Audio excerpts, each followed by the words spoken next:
Kaget istrinya, "Wahai Tuhan, kamu kok lebih tampan?" Suaminya lihat istrinya, ternyata istrinya dilipat gandakan juga, lebih cantik lagi. Jadi di surga itu setiap hari tambah cantik, tambah tampan, tambah nikmat, baru tidak bosan.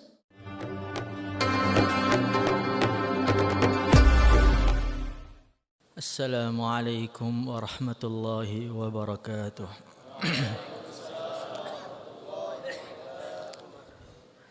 Innal hamdalillah nasta'inuhu wa nastaghfiruhu wa nu'minu bihi wa natawakkalu alayhi wa na'udzu bihi min shururi anfusina wa min sayyiati a'malina.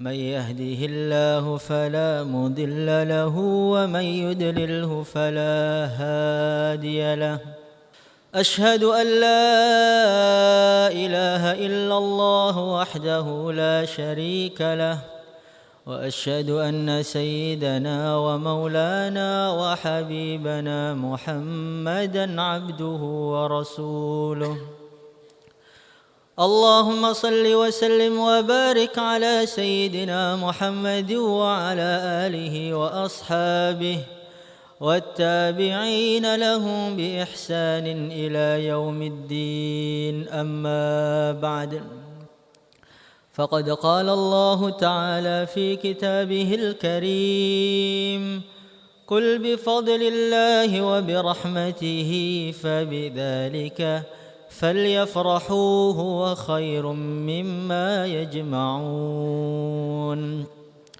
وقال عليه الصلاة والسلام كل أمتي يدخلون الجنة إلا من أبى قيل ومن يأبى يا رسول الله صلى الله عليه وسلم قال صلى الله عليه وسلم من أطاعني دخل الجنة ومن عصاني فقد أبى.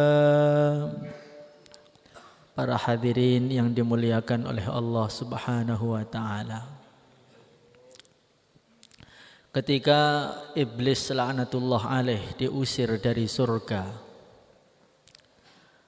ketika iblis laknatullah alaih menentang perintah Allah untuk sujud kepada Nabi Adam, kemudian diusir dari surga, maka iblis tadi mengatakan, qala fabima aghwaytani la'aqudanna lahum siratakal mustaqim thumma la'atiyannahum min bayni aydihim wa min khalfihim wa an aymanihim wa an syama'ilihim wala tajidu aktsarahum syakirin.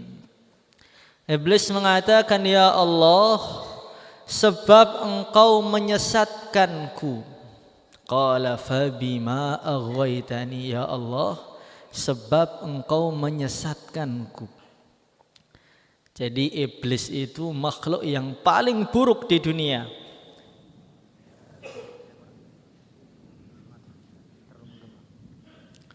Iblis itu makhluk yang paling buruk di dunia dan di akhirat. Tetapi iblis laknatullah alaih, dia faham semua di dunia dan di akhirat dan di alam semesta ini yang gerakkan Allah. Sehingga dia tersesat pun, dia tidak taat pun yang menggerakkan Allah. Dia faham ahadiyatul af'al, semua itu yang menggerakkan Allah. Huwallazi khalaqakum wa ma ta'malun. Allah yang menciptakan kalian dan yang menciptakan perbuatan kalian. Iblis yang paling buruk di dunia ini faham ini. Maka sebagian ulama mengatakan, kalau ada orang kok tidak percaya dengan takdir Allah, dia itu lebih buruk daripada iblis. Kita sering dengarkan kalau masalah dunia sudah ada tulisannya, tapi kalau masalah agama belum ada tulisannya. Dia perlu ngaji lagi dengan iblis. Maka iblis tadi mengatakan, qala fa bima aghwaytani la aqudanna lahum siratal mustaqim. Ya Allah, karena Engkau telah menyesatkan saya akan balas dendam. Balas dendamnya apa? La aqudanna lahum siratal mustaqim. Anak Adam ini akan saya halangi untuk menuju jalan Engkau yang lurus. Akan saya datangi dia dari depan, kalau gagal dari belakang, kalau gagal dari kanan, kemudian dari kiri. Wala tajidu aktsarahum syakirin. Ya Allah, Engkau tidak akan menemukan kebanyakan anak Adam ini termasuk golongannya orang-orang yang syukur. Jadi iblis itu sudah merenung sifat kita ini, sudah dianalisa oleh iblis. Makhluk manusia itu orang yang sangat-sangat bosenan. Seistimewa pun apapun nikmatnya, kalau nikmat tadi sudah datang berulang kali akan tidak terasa nikmat lagi. Bani Israel itu diberi nikmat dari surga langsung, namanya manna wassalwa. Manusia di bumi tapi makan makanan dari surga. Masya Allah, awal-awal mereka makan manna wassalwa itu saking enaknya, sampai aliran darah mereka itu hampir berhenti. Saking enaknya. Orang bumi tapi makanan-makanan surga. Tapi 1 hari, 2 hari, 1 bulan, 2 bulan, setahun, 2 tahun. Wa idh qultum ya Musa lan nasbira ala ta'amin wahid. Wahai Nabi Musa, makanannya kok begini-begini terus toh, bosan kami. Jadi walaupun makanan surga, kalau rasanya masih sama dan tidak ada peningkatan apapun, orang itu akan bosan. Maka di surga nanti oleh Allah itu nikmatnya setiap detik ditambah. Karena kalau tidak ditambah, walaupun dia nikah dengan bidadari yang luar biasa cantiknya, mungkin 10 tahun bosan juga. Maka oleh Allah setiap suapan yang pertama dengan suapan yang kedua nikmatnya beda. Suapan yang ketiga semakin nikmat, yang keempat semakin lezat. Maka di surga itu ada orang makan buah enak, makan lagi, satu macam buah. Oleh mereka ditegur, Tuhan, nikmat Allah itu bukan buah itu saja, masih banyak nikmat yang lain. Baru dikit kok. Coba lihat belakang kamu itu. Dilihat belakangnya ternyata sudah kulitnya satu gunung. Jadi harus ditambah. Kalau tidak ditambah, walaupun sekarang di bumi kita nikah dengan wanita yang nomor 1 Miss Universe, tercantik, yang dikala pengantin baru itu Masya Allah seakan-akan dunia milik mereka berdua. Saking indahnya pengantin baru itu sampai kentutnya pun terasa wangi. Masya Allah, itu masih seminggu, 2 minggu begitu. Nanti kalau sudah 3 tahun, 5 tahun ya tanya bapak-bapak ini. Dia pulang sampai rumah seperti ada radio RRI sedang ngomong. Hadirin yang dimuliakan oleh Allah Subhanahu wa taala. Kalau di surga itu muka manusia masih sama, akan bosan juga. Maka setiap hari Jumat ada upgrade muka. Suaminya ditampankan, istrinya ditambah cantik, baru tidak bosan. Maka pada hari Jumat, hadis yang sering kita dengar, nanti ada pengumuman, ukhruju ila daril mazid, fahada yaumul mazid.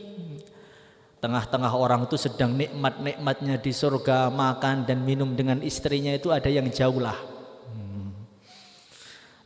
Keluar, ayo. Keluar, hari ini Allah akan memberi tambahan nikmat. Maka pada keluar semua, kumpul di satu tempat yang begitu indah sekali. Di situ disediakan kursi-kursi, ada yang dari nur, ada kursi dari batu yakut, ada kursi dari batu zamrud, tergantung derajatnya masing-masing. Dan saat itu softnya seperti soft ketika Jumatan. Lah ini bahaya ini. Kalau orang-orang yang Jumatannya itu awal paling depan, nanti juga duduknya paling depan. Kalau Jumatannya itu datangnya paling akhir di belakang pintu sana, lah gimana itu bisa hadir apa enggak nanti? Hadirin yang dimuliakan oleh Allah Subhanahu wa taala. Saat itu Allah berfirman, saluni fahadha yaumul mazid. Wahai ahli surga, minta pada saya. Hari ini akan saya berikan tambahan nikmat, kamu minta apa? Ahli surga itu bingung. Karena apa? Di surga itu walakum fiha ma tashtahi anfusukum walakum fiha ma tad'un. Enggak usah minta, terbesit dalam hati sudah datang. Mereka merenung apa yang kurang, dekat dengan para nabi sudah, dekat dengan para ulama sudah, istri 2,5 miliar juga sudah. Istana 6.660 tingkat juga sudah. Dipannya tingginya baina sama wal ard juga sudah. Mau minta apa lagi? Maka dalam sebagian riwayat akhirnya mereka itu tanya ke siapa? Tanya ke ulama-ulama. Jadi ulama itu jawab masail itu bukan ketika di dunia aja, nanti di surga masih jawab masail juga. Pak Yai, gimana ini? Ke guru-gurunya, ke syekh-syekhnya itu. Minta apa kami ini? Maka dia dimarahin oleh kiainya. Maka kalau bayan itu jangan tidur gitu loh. Wa ridwanu minallahi akbar. Ridha Allah itu paling besar. Minta ridha Allah. Gimana? Oh iya ya, minta ridha Allah ya. Akhirnya bareng-bareng, ya Allah kami minta ridhamu ya Allah. Maka Allah berfirman, hei ahli surga, kalau kami belum ridho kepada kalian, tentu kalian tidak saya letakkan di sini. Saya buang ke neraka sana loh. Lah minta apa lagi nih? Ridho sudah. Ridho itu tertinggi.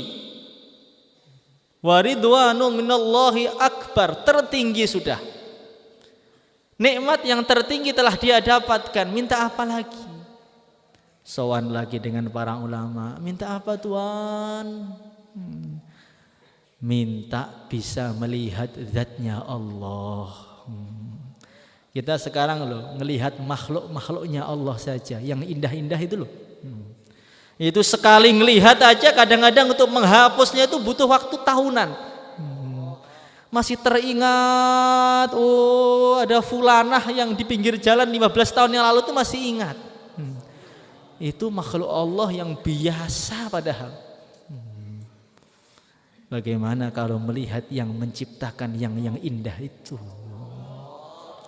Rabbi arina anzur ilaik. Ya Allah, tampakkanlah kepada kami zatmu ya Allah. Insyaallah kita semua ini.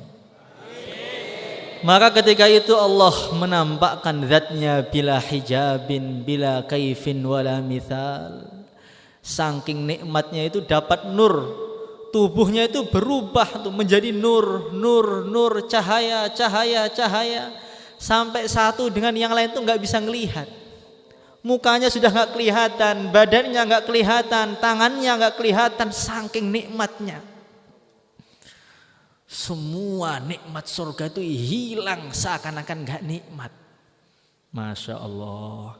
Maka kalau di dunia pun kita diberi bagaimana kenikmatan menghadap pada Allah itu sama, hilang semua nikmat dunia. Sekarang kita sholat belum merasakan nikmat karena belum dibukakan hijabnya. Kalau Allah sudah membukakan hijabnya seperti para sahabat nanti tengah-tengah sholat dipanah pun gak akan terasa. Maka dalam Mukasyafatul Qulub itu diceritakan ada seseorang, Masya Allah, budak itu dibeli oleh majikannya, dijual di pasar, dibeli oleh orang. Ketika dibeli, Maka budak tadi mengatakan, "Tuan, saya ini siap jadi budak Tuan, tapi dengan 3 syarat Tuan." Apa syaratnya? Yang pertama, kalau datang waktu sholat fardu, izinkan saya untuk sholat. Yang kedua, nanti saya ini izinkan kerjanya itu malam, pagi aja, malamnya nggak usah. Pagi full siap, tapi malam jangan. Yang ketiga, saya minta 1 kamar khusus yang tidak ada satupun orang yang masuk. Ya, saya izinkan, sudah, saya tepati semua, saya terima. Maka betul, berjalan 1 hari, 2 hari, diberi kamar tuh pojokan. Dia milih kamar tuh paling pojok yang sudah rusak-rusak. Ada bolong-bolongannya, temboknya itu sudah bolong. Maka suatu ketika majikannya tuh nggak bisa tidur, orang kaya raya, tapi nggak bisa tidur, mikirkan itu bisnisnya, utang ini, utang itu, nggak bisa tidur. Masya Allah, dia muter sampai ke kamarnya budak tadi. Tek, ketika ngelihat tuh kagetnya luar biasa. Budaknya saat itu sedang sujud. Ketika dia sujud, kulitnya itu berubah, wajahnya berubah, tangannya berubah jadi lampu. Saat dia sujud, dia ngelihat ke atas, ternyata ada cahaya itu antara budak tadi sampai langit. Saat sujud itu budak tadi nangis, "Ya Allah, maafkan kami, ya Allah, maafkan saya, ya Allah. Saya ini ibadah kepada Engkau cuman malam saja, enggak mau ibadah siang, ya Allah, karena sibuk dunia. Kalau nanti saya ini bisa merdeka, saya akan ibadah kepada Engkau pagi dan malam dan siang, penuh ibadah semua." Maka majikannya itu sedih, Allahu Akbar. Gara-gara saya dia ini jadi nggak bisa ibadah. Padahal ini wali Allah besar, ini jelas ini. Maka dipanggil besok paginya, "Sini. Kamu sekarang saya merdekakan atas nama Allah. Saya malu depan Allah ngalangi kamu ibadah, kamu tuh kekasih Allah." Maka budak tadi nggak seneng, mukanya langsung berubah merah. Tuan tahu di mana saya ibadah? Tadi malam saya jalan-jalan ngelihat di kamar kamu sedang sujud, tubuhmu berubah jadi lampu." Maka budak tadi langsung angkat tangan, doa, "Ya sahibas sir, inna sirra qad zahara, wa la uridu hayati ba'da mashtahara." Ya Allah, wahai Zat yang selalu menyembunyikan rahasia-rahasia hambanya, pada hari ini rahasia saya telah diketahui oleh hamba-Mu. Maka saya tidak selera lagi hidup setelah hubunganku dengan Engkau diketahui oleh orang lain. Langsung wafat seketika di tempat. Masya Allah, itu kalau orang sudah merasakan itu nikmatnya ibadah itu seperti itu. Dilihat orang itu loh risih. Kalau sekarang orang itu ibadah itu campur ada riaknya. Baca Quran, pengen didengarkan orang biar dibilang suaranya bagus. Dia ngaji, dakwah juga begitu. Karena dia belum merasakan bagaimana nikmatnya hubungan dengan Allah. Tidak ada perkara di dunia ini yang lebih nikmat melebihi menghadap kepada Zat yang maha indah. Maka hadirin yang dimuliakan oleh Allah Subhanahu wa taala, setelah mereka nanti melihat Allah Subhanahu wa taala, mereka balik ke rumah mereka dalam keadaan tubuhnya itu penuh cahaya. Istrinya itu ngelihat suaminya nggak bisa. "Wahai suamiku, mana wajah kamu?" "Ya ini." "Mana?" Belum kelihatan. Sabtu mulai berkurang nurnya, Ahad mulai berkurang, Senin sudah mulai mau hilang, Selasa tampak wajahnya aslinya. Ternyata wajahnya 1000 kali lipat lebih tampan daripada sebelumnya. Kaget istrinya, "Wahai Tuhan, kamu kok lebih tampan?" Suaminya lihat istrinya, ternyata istrinya dilipat gandakan juga, lebih cantik lagi. Jadi di surga itu setiap hari tambah cantik, tambah tampan, tambah nikmat, baru tidak bosan. Selagi nikmat masih biasa, normal-normal saja, orang akan bosan dan tidak akan menganggap itu nikmat. Mulai kita bayi, kita semua punya jantung. Mulai kita bayi, kita semua punya mata. Mulai kita bayi, semua punya tangan yang ada di sini nih. Mulai kita bayi, semua punya mulut. Karena itu sudah nikmat lama, maka pada hari ini saat kita duduk di sini, ada yang enggak yang gembira karena punya mata? Sudah terlalu lama, sudah expired nikmatnya itu. Jadi mata itu mulai bayi sudah punya mata, enggak nikmat lagi sudah. Mulai bayi sudah mulai punya jantung, enggak nikmat lagi. Maka tanpa kita terasa, setiap saat, bahkan setiap detik, jutaan miliaran nikmat yang telah kita kufuri di depan Allah. Padahal Allah berfirman, "Wala in kafartum inna adzabi lasyadid." Wahai hambaku, kalau nikmat-nikmat yang saya berikan kepada kamu ini kamu enggak kamu syukuri, tapi kamu kufuri, ingat, azab saya ini sangat pedih. Hadirin yang dimuliakan oleh Allah Subhanahu wa taala. Maka baru saja kita mendapatkan nikmat yang begitu dahsyat sekali tadi. Yang mungkin sampai sekarang yang bisa syukur mungkin baru 5 atau 6 orang saja. Nikmat apa? Nikmat ditolong oleh Allah mengerjakan sholat maghrib. Ini nikmat yang sangat besar yang mana orang itu jarang senyum karena nikmat tadi. Ya Allah, kalau kita itu merenung dulu bagaimana Nabi mendapatkan nikmat sholat itu. Nabi perlu mujahadah yang begitu dahsyat sekali. Dikala sudah puncaknya kesedihan beliau, ketika paman beliau namanya Abu Thalib itu meninggal. Kalau meninggal aja itu enggak terlalu sedih, meninggalnya itu enggak iman. Padahal Nabi itu sudah mengerjakan segala cara biar pamannya iman. Sampai dalam satu riwayat itu Nabi pura-pura ngigo, ngelindur. Mengatakan asyhadu an la ilaha illallah wa asyhadu anna Muhammadar Rasulullah, asyhadu an la ilaha illallah wa asyhadu anna Muhammadar Rasulullah. Sampai oleh pamannya itu dibangunkan, Muhammad, bangun, kamu kenapa? Saya enggak kenapa-napa. Kamu tadi ngigo, kamu ngelindur. Wahai pamanku, saya ngelindur apa? Nabi berharap pamannya mengatakan asyhadu an la ilaha illallah wa asyhadu anna Muhammadar Rasulullah. Tapi ternyata pamannya enggak, pokoknya kamu ngigo sudah. Apa sih enggak tahu kata-kata kamu. Sampai kesempatan terakhir itu sebelum dia meninggal, udah kesempatan terakhir. Nabi itu sudah bisi pamannya, dibisi aja sudah. Qul la ilaha illallah uhajulaka biha indallah. Wahai pamanku, sudah katakan la ilaha illallah sekali saja sebelum meninggal. Nanti saya yang tanggung jawab di akhirat. Akan saya bela habis-habisan di akhirat. Saksinya saya, hujahnya saya, yang ngurus saya nanti di akhirat. Apa jawaban pamannya? Laula makhafatu subbah alaika wa ala bani abika min ba'di wa amtadunna quraisyun anni innama qultuha jaza'an minal maut la qultuha la aquluha illa li asurruka biha.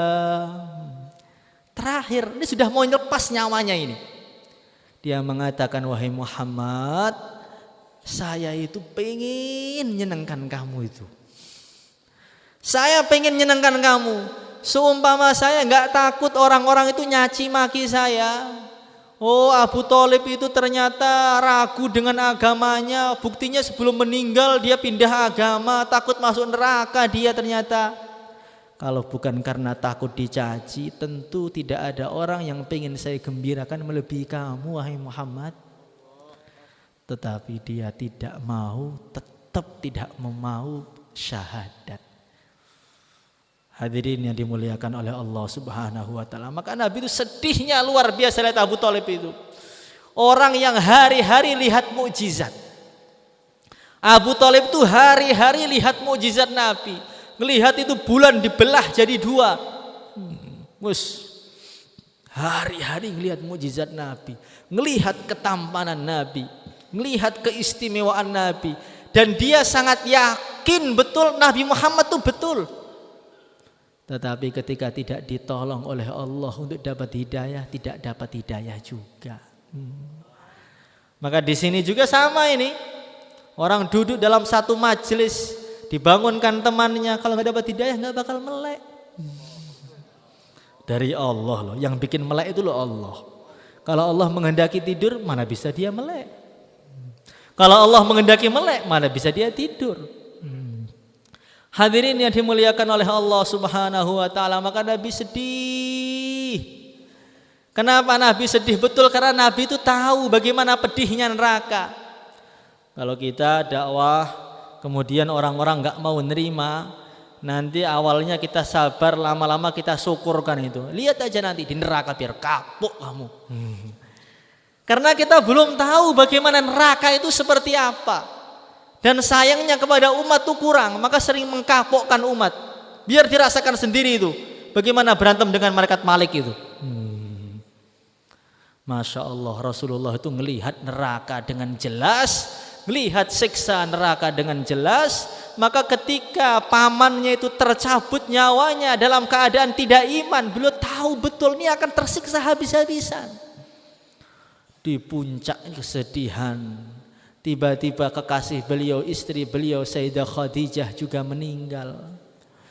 Setengah beliau meninggal, beliau di Mekah sudah ditolak sana, tolak sini. Itu Abu Lahab itu, pamannya yang satunya itu setengah gila. Ya sudah gila itu. Setiap Nabi jalan dibilang, jangan kamu ikutin ponakan saya ini, dia agak miring itu. Setiap Nabi mengatakan, qulu la ilaha illallah tuflihu, pamannya datang, ini penyihir, ini orang gila. Di Mekah ditolak, berharap ke Taif, Taif pun menolak. Sudah puncaknya, sudah habis sudah. Orang yang membela beliau Sayyidah Khadijah sudah meninggal, Abu Thalib pun meninggal dalam keadaan tidak iman, orang dekatnya menolak, orang jauhnya menolak. Maka Nabi ketika doa itu sudah puncak. Ilaika ashku dha'fa quwwati wa qillata hilati wa hawani 'alan nas. Ya arhamar rahimin, anta rabbul mustad'afin wa anta rabbi. Ila man takiluni ila ba'idin yatajahamuni aw ila qaribin malaktahu amri. Illam takun bika alayya ghadab fala ubali. Ya Allah, ilaika ashku dha'fa quwwati, sudah hanya kepada Engkau ya Allah saya ini mengeluhkan semua urusan saya ya Allah. Lemah saya hari ini, sudah lemah, sudah habis. Usaha saya sudah habis. Qallat hilati, sudah di Mekah ditolak, pembela-pembela saya sudah meninggal. Itu di Taif juga ditolak. Wa hawani 'alan nas, depan manusia saya itu hina betul ya Allah. Jadi ketika Nabi diusir itu, Nabi itu jalannya itu di tengah. Orang yang melempari batu itu kanan dan kiri. Jadi Nabi itu jalan di tengah jalan, kanan kiri itu dilempari batu. Pergi sana wahai penyihir, pergi, sampai beliau itu tersungkur duduk berlutut. Maka beliau mengatakan, wahawani 'alan nas, hina betul hari ini saya ya Allah. Di depan manusia sudah habis semua, harga diri saya sudah habis sudah ya Allah. Ila man taqiluni, ya Allah mau kau bawa kemana saya ini ya Allah. Nasib saya mau kau serahkan kepada siapa ya Allah. Ila ba'idin yatajahamuni, apakah engkau akan memberikan saya ini kepada orang-orang jauh yang mukanya selalu masam kepada saya? Au ila qaribin malaktahu amri, atau engkau akan berikan saya kepada orang-orang dekat yang akan menguasai saya, menindas saya? Illam takun bika alayya ghadab fala ubali. Tapi asalkan engkau enggak murka ya Allah, saya enggak peduli. Masya Allah. Ini sudah puncak. Ketika Nabi sudah puncak putus asa, wahawani 'alan nas, qallat hilati, ilaika ashfu dha'fa quwwati, kekuatannya sudah habis. Ketika itu malaikat Jibril datang menghibur Nabi. Qum ya naim faqad hayyatul ghanaim. Ya yatima Abi Talib faqad hayyatul matalib. Al-lailah lailatuk wad-daulah daulatuk.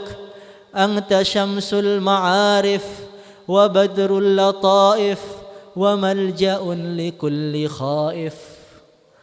Jadi ketika sudah habis, sudah kemana aja ditolak, pembela-pembelanya sudah habis, sudah. Ketika sudah habis seperti ini, malaikat Jibril mengatakan apa? Kum, sudah bangkit. Hari ini bukan harinya kamu sedih. Hari ini bukan harinya kamu putus asa, wahai Muhammad. Hari ini Allah telah menyediakan ghanaim, hadiah-hadiah yang paling tinggi. Hadiah nikmat yang tertinggi, puncaknya kenikmatan yang mana ahli surga pun lupa dengan nikmat surganya. Yaitu kamu pada hari ini diizinkan untuk ru'yatullah, melihat langsung Tuhan kamu. Ini di surga aja membuat surga, orang ahli surga itu lupa surganya. Setelah sudah habis semua usahamu, hari ini Allah beri hadiah kamu. Namanya ru'yatullah, wahai Muhammad. Al-lailah lailatuk. Malam ini justru malam kamu. Malam ini bukan kamu diusir, tuh bukan. Malam ini malam kamu, ini malam milik kamu. Seluruh alam semesta telah nunggu malam itu. Di langit itu sudah ditunggu-tunggu. Kedatangan Nabi itu sudah ditunggu-tunggu ribuan tahun. Sejak dunia diciptakan sudah ada berita nanti Nabi Muhammad akan diutus, akan naik ke langit. Sehingga kedatangan Nabi di langit itu ditunggu oleh seluruh makhluk-makhluk di langit. Maka dulu guru saya sering bilang sama saya, orang itu gak terkenal gak apa-apa. Gak ada yang kenal gak apa-apa di dunia itu. Yang penting di langit terkenal. Jangan sampai di dunia juga gak terkenal, di langit gak ada yang kenal. Ini namanya na'udzubillahi min dzalik. Di dunia enggak ada yang memandang dia, makhluk langit juga tidak sayang dengan dia. Wa daulah daulatuk, kata malaikat, bumi ini loh milik kamu. Kamu tuh arusyul mamlakah, pengantinnya alam semesta. Itu semua langit, bumi, malaikat, hewan, manusia itu ngontrak semua, wahai Muhammad. Rajanya itu kamu. Itu lihat itu di belakang kamu tuh ada apa? Stempelnya itu apa? Tawajjah haitsu syi'ta fa innaka mangsur. Kamu mau berhadapan dengan siapapun dimanapun, kamu yang menang. Ini dunia itu milik kamu sudah, gak usah sedih. Maka malaikat tadi mengatakan wa malja'un likulli khaif. Sekarang orang-orang boleh nolak kamu, musir kamu sekarang. Sekarang usir kamu sana ke sini, nggak mau nerima kamu. Sekarang boleh seperti itu. Nanti lihat di akhirat, mereka akan ngemis nyium kaki kamu karena minta syafaatmu. Maka kalau kita ini sekarang khurut di sana ditolak, di sana ditolak, nggak masalah. Sekarang boleh mereka nolak kita. Tapi suatu ketika nanti akan ngemis minta syafaat. Tapi antri dulu, jangan enak-enak minta kasih syafaat. Bukan dendam ini. Hadirin yang dimuliakan oleh Allah Subhanahu wa taala. Ketika Rasulullah sallallahu alaihi wasallam dapat nikmat yang tertinggi yaitu sowan Allah, apa yang beliau fikirkan? Beliau mengatakan, ya Jibril, hadza li ya Jibril.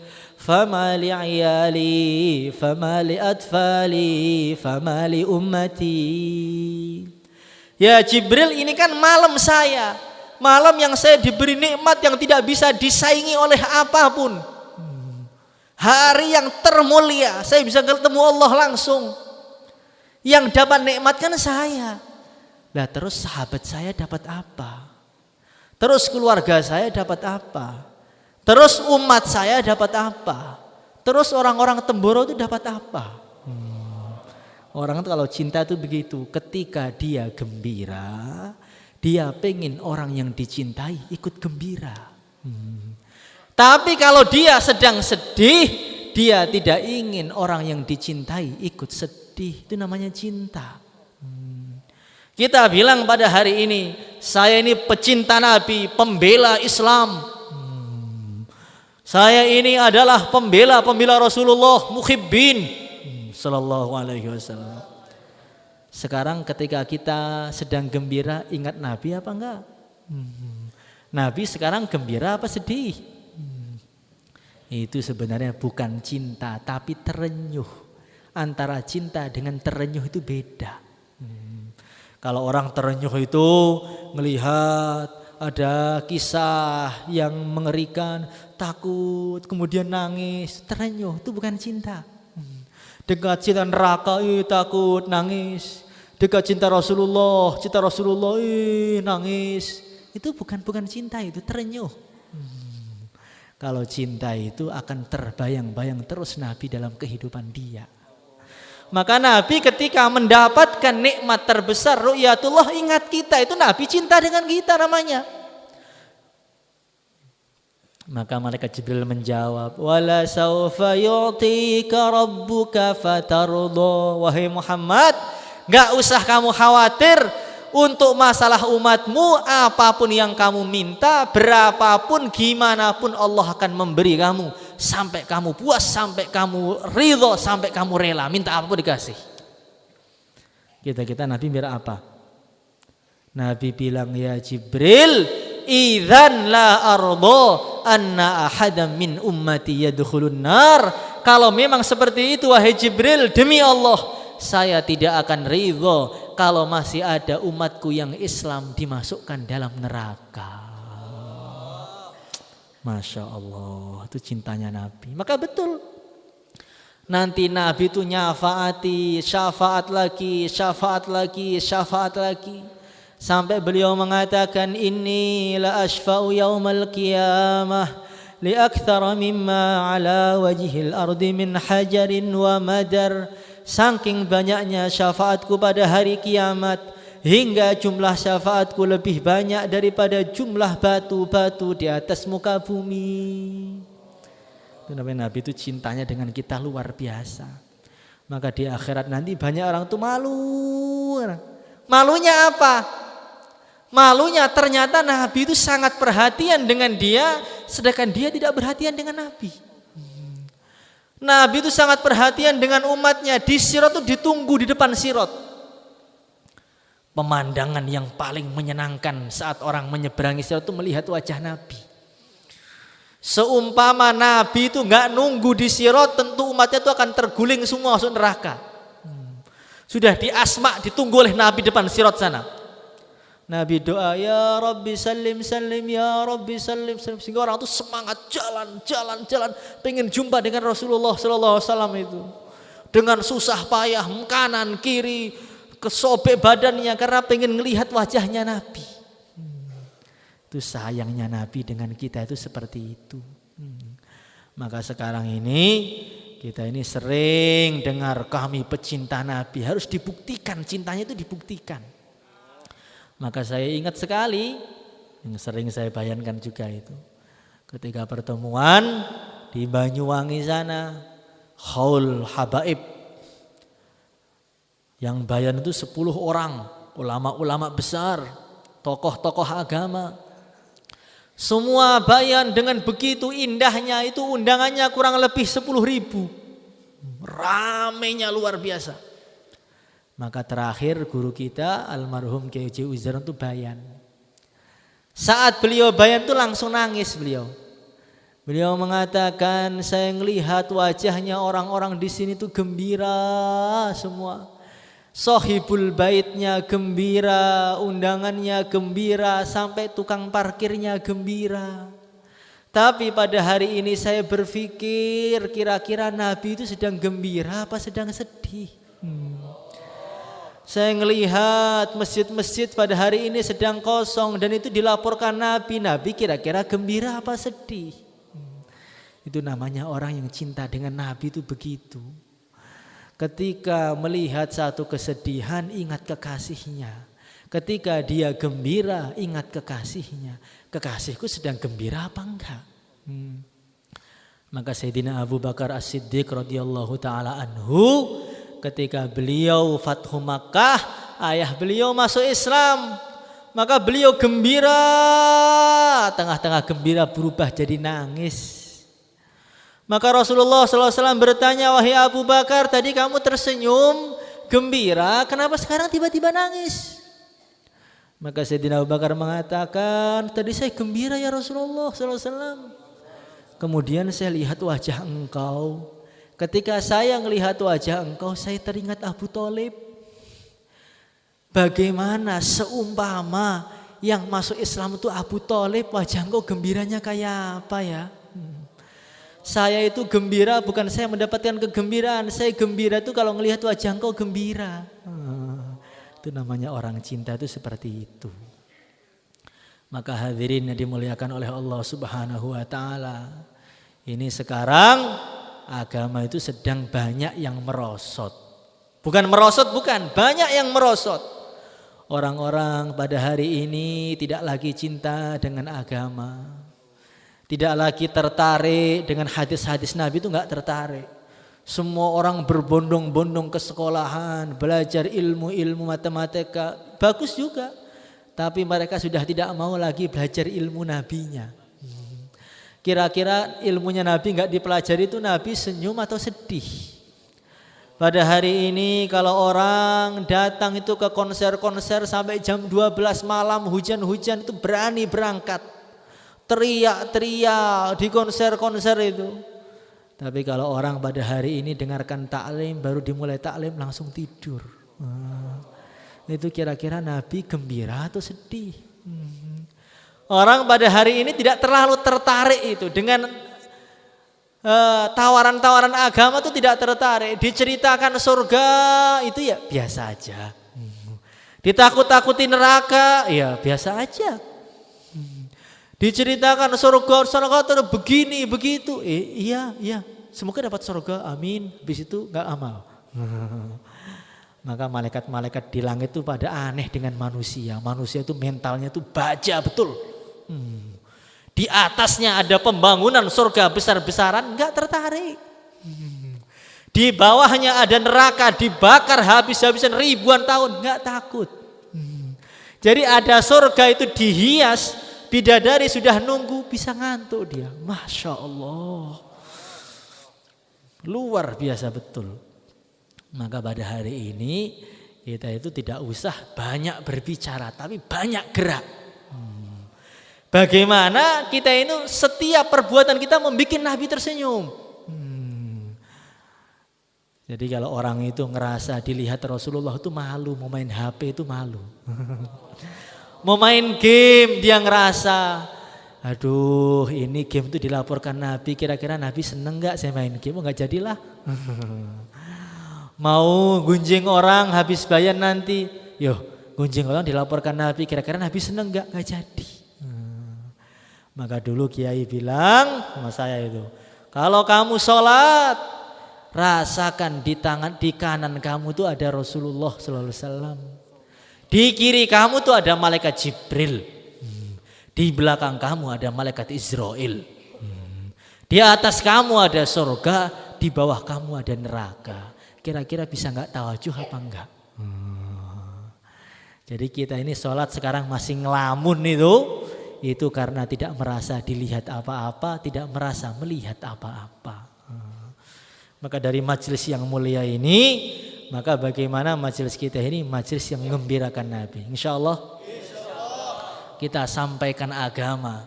Nabi itu termasuk perkara yang paling beliau cintai itu dakwah. Yang dicintai itu banyak, tapi dakwah itu termasuk. Maka guru kita, Kiai Uzairun beliau mengatakan, dulu saya ini datang ke makam Nabi itu ratusan kali istilahnya. Ya nggak sampai sih, sering sekali. Saya baca amalan apapun, tapi nggak jumpa-jumpa dengan Nabi. Solawat berbagai macam, nggak ketemu Nabi. Ketika saya sudah mulai mikirkan umat, saat itu juga Nabi langsung datang hampir setiap hari. Bahkan dalam keadaan melek pun Nabi datang. Nabi itu cinta dengan belajar agama, sangat cinta. Tapi menyampaikan agama, dakwah itu termasuk sangat dicintai. Kul hadhihi sabili, jalan hidup Nabi itu ya ad'u ilallah, ngajak orang pada agama ini. Maka hidupnya Nabi itu sholat juga banyak, ibadah juga banyak, tapi dakwah juga sangat banyak. Iya Pak, ngurus istri kan juga dapat pahala, iya, tapi itu masih kurang gembirakan Nabi. Ya. Kalau pengen gembirakan Nabi, itu datang ke rumah-rumah, orang-orang yang maksiat masih banyak, kita ajak bareng-bareng ngamalkan agama. Gimana? Gak usah jauh-jauh, kita datang jalan aja loh, sini sampai Surabaya. Kira-kira yang sholat berjamaah itu berapa persen? Jangankan sini Surabaya, datang lewat masuk pondok sana loh. Yang gak jamaah itu banyak apa enggak? Banyak, Masya Allah. Itu masih kejauhan itu.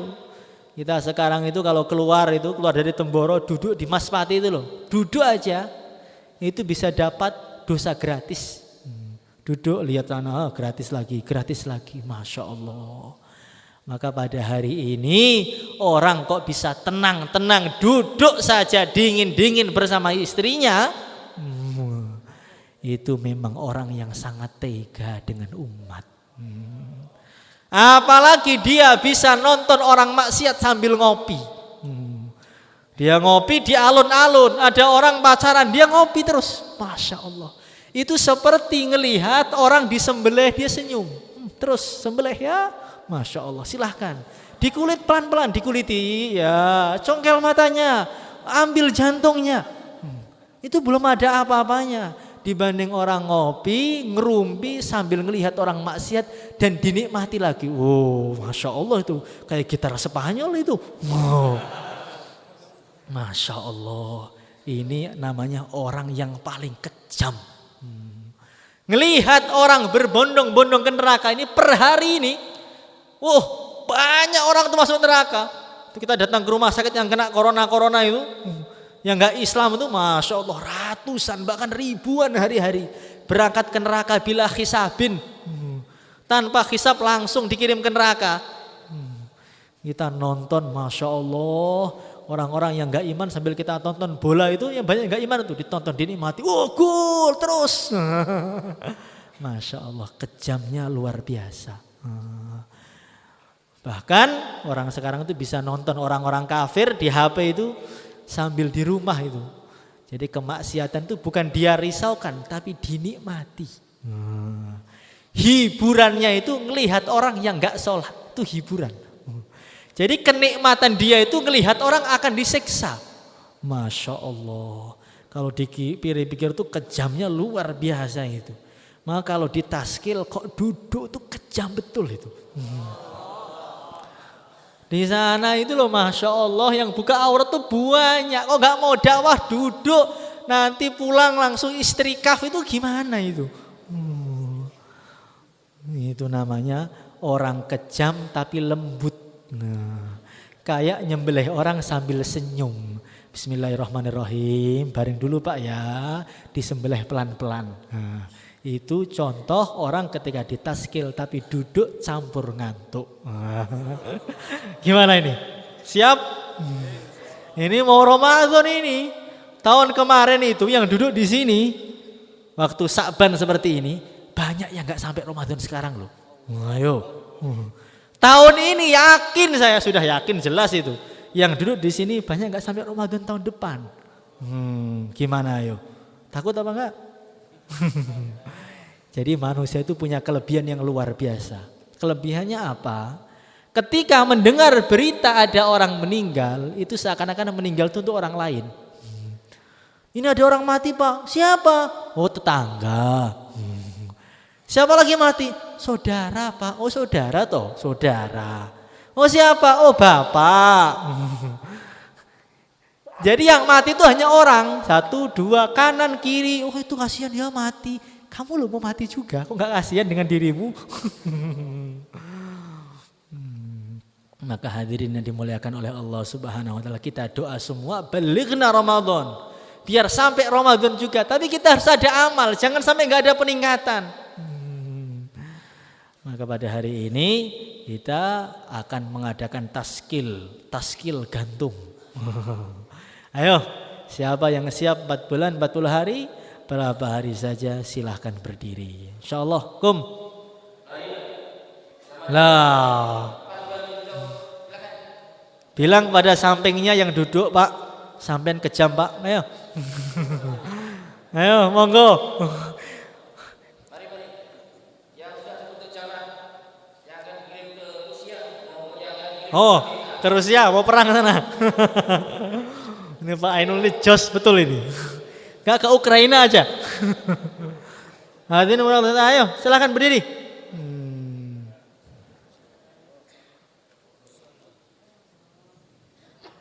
Sekarang akhirat masih cerita dunia yang nyata. Nanti dunia tinggal cerita akhiratnya yang nyata. Tadi mulai awal kan cerita. Dongeng Pak ya? Iya dongeng. Disitulah alladzina yu'minuna bil ghaib. Ujian manusia itu mengimani yang ghaib. Kalau surga sudah tampak ya nggak akan ada yang duduk di sini. Kalau sudah kelihatan itu bidadarinya depan pintu, mana ada yang duduk berdiri semua. Maka di sini ujian iman. Iman itu apa? Yu'minuna bil ghaib. Yakin dengan yang tidak tampak. Kalau sudah tampak itu nggak perlu iman, sudah kelihatan kok masih iman gimana? Ayo. Ujian iman ini. Masa imannya lemah semua ini? Ayo. Ayo berdiri. 4 bulan, 40 hari. Ayo dulu.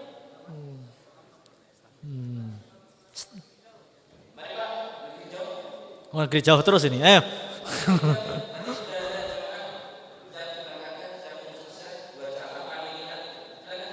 Ya ke Amerika, insya Allah sama siapa nanti? Ke Amerika dengan siapa? Amerika dengan siapa nanti yang mutarjimnya?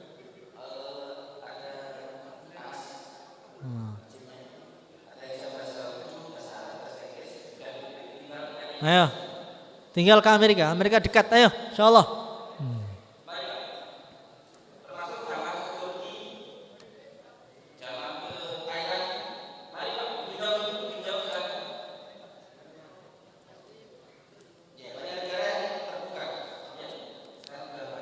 Yang jelas terbuka itu Indonesia, ayo.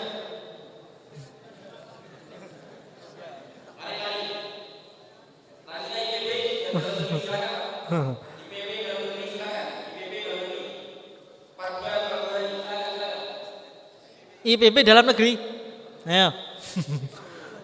Mana itu IPB dalam negeri? Irian Jaya, Pacitan aja lah yang dekat, ayo.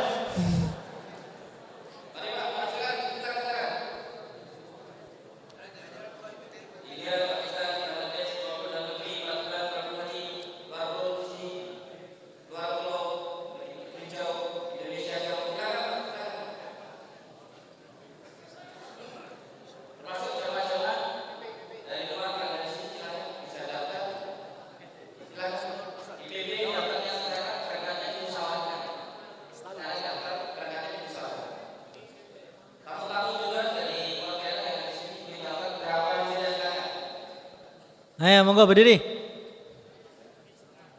Mana lagi nih? Oh.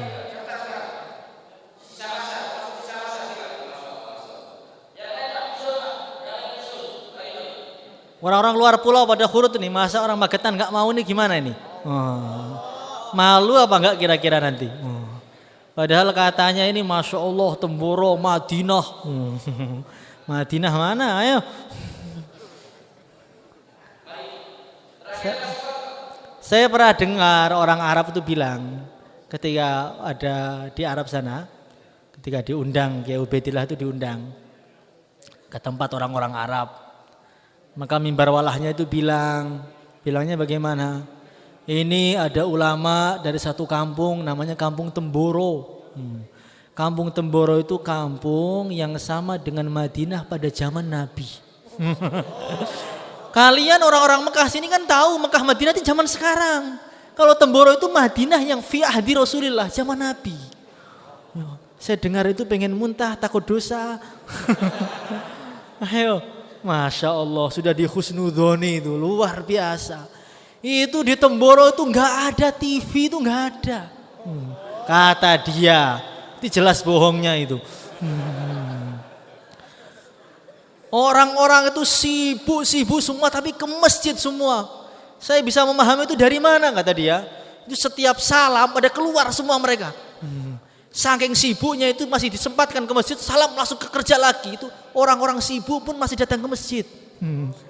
Jadi kekurangan yang jelas-jelas kurangnya jadi kelebihan. Orang yang salam nggak wiritan itu kelebihan atau kekurangan? Sangat kurang. Itu masih dianggap kelebihan.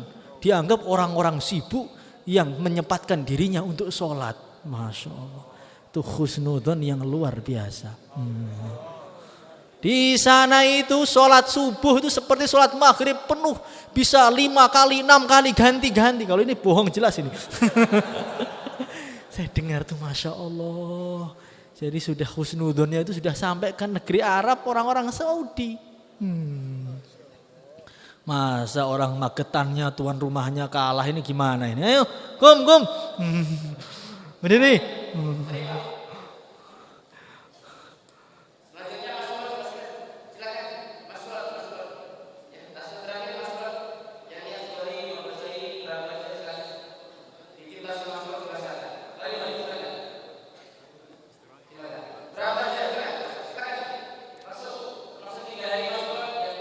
Mas Turut. Yang belum punya Mas Turut, niat Mas Turut. Nanti Allah beli Mas Turoh, tertutup istrinya. Nanti kalau nggak niat Mas Turoh, istrinya maftuhah, terbuka. Mau yang Mas Turoh atau maftuhah? Ya, ayo monggo, diri. Ini taskil setahun. Ayo, insyaallah kum. Para ulamanya mana?